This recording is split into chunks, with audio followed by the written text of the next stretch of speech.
নমস্কাৰ দৰ্শকসকল, আজি বনাবলৈ লৈছোঁ কণ বিলাহীৰে সৈতে কচুৰ থুৰ। দৰ্শকসকল, আজি কচুৰ থুৰ পাতত দি খাই চাওঁ বুলি ভাবিছোঁ।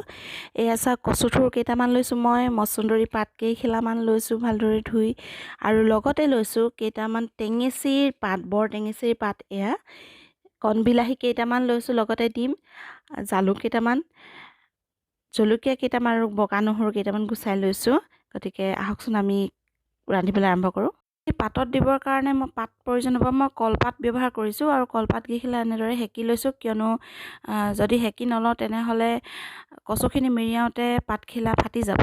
আপোনালোকে তৰাৰ পাত নতুবা হালধিৰ পাতো ব্যৱহাৰ কৰিব পাৰে। তৰাৰ পাত বা হালধি পাতত বৰ ধুনীয়া এটা চেণ্টটো ওলায়। মই যিহেতু মোৰ হাতৰ পোৱাত নাই, গতিকে কলপাতেই ব্যৱহাৰ কৰিছোঁ।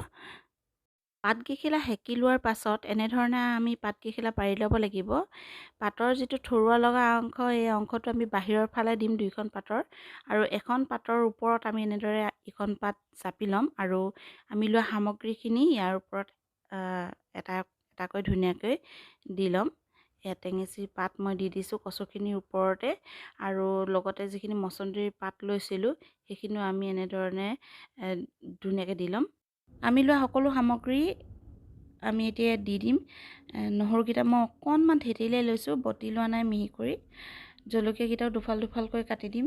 তাৰ ওপৰত আমি এতিয়া বিলাহীকেইটা দি দিম, কণ বিলাহীকেইটা। কণ বিলাহীয়ে আৰু এটা খুব ধুনীয়া এটা সোৱাদ এটা আহে কণ বিলাহী দিলে। মই জালুকখিনি বটি ছটিয়াই দিছোঁ। একে ঠাইতে দি নিদিব, আপোনালোকে ছটিয়াই দিব। সোৱাদ অনুসৰি নিমখ দিছোঁ, আৰু য'ত কিঞ্চিত আপোনালোকে হালধি দিব ৰংটোৰ কাৰণে, কিন্তু হালধি বেছিকৈ নিদিব।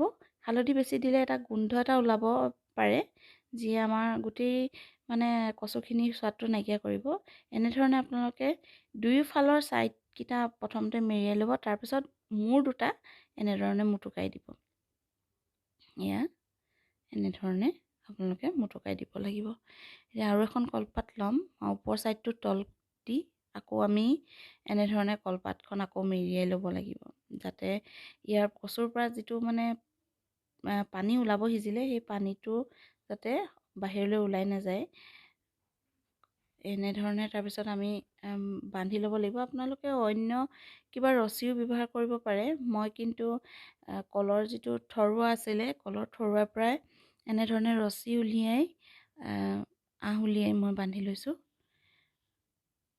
ভালদৰে বান্ধি ল'ব লাগিব, নহ'লে মেৰটো খোল খাই যাবও পাৰে। গতিকে খুব ভালদৰে আপোনালোকে বান্ধি ল'ব। অন্য যদি চুতলি ৰছী বা আপোনালোকে সূতা প্ৰয়োগ কৰিব পাৰে, সূতাৰেও আমি এনেধৰণে বান্ধি ল'ব পাৰোঁ। গতিকে এনেধৰণে আপোনালোকে ভালদৰে বান্ধি ল'ব। কচুখিনি পাতত দিবলৈ মই কুকাৰ ব্যৱহাৰ কৰিছোঁ। কুকাৰটো গৰম কৰি মই তাৰ ওপৰত দুখিলা পাত পাৰি দিছোঁ, যাতে পাতৰ এটা ডাঠ লেয়াৰ হৈ যায়। তাৰ ওপৰত এতিয়া মই কচুৰ টোপোলাটো দি দিম, এনেধৰণে ভালদৰে দি দিম। তাৰ ওপৰত মই সাঁফৰখন দি দিম। সাঁফৰখন পিছে একেবাৰে মাৰি নিদিব, ওপৰতে থৈ দিলে হ'ব, আৰু গেছটো আপোনালোকে মিডিয়াম কৰি ল'ব। প্ৰায় 5 মিনিটমান এনেদৰে থোৱাৰ পাছত আমি কচুখিনি টোপোলাটো আমি লুটিয়াই দিব লাগিব এবাৰ। এয়া চাওক, খুব সাৱধানে উলিয়াব, কিয়নো কুকাৰটো গৰম হৈ থাকে। এনেধৰণে লুটিয়াই আমি আকৌ এবাৰ সাঁফৰখন দি দিম। পুনৰ 3 পৰা 4 মিনিট কুকাৰত এনেদৰে থোৱাৰ পাছত এয়া চাওক, আমাৰ কচুখিনি সিজি গৈছে। ইয়াক এতিয়া আমি বাহিৰলৈ উলিয়াই ল'ম। খুব সাৱধানে উলিয়াব।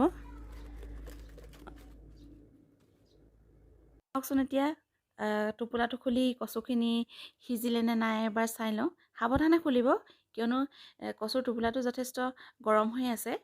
গতিকে খুব সাৱধানে আমি টোপোলাটো খুলিব লাগিব। আমি এনেধৰণেৰে কচুৰ পাতত দি খাব পাৰোঁ কুকাৰত, নতুবা কুকাৰতে আমি মাছো পাতত দি খাই চাব পাৰোঁ।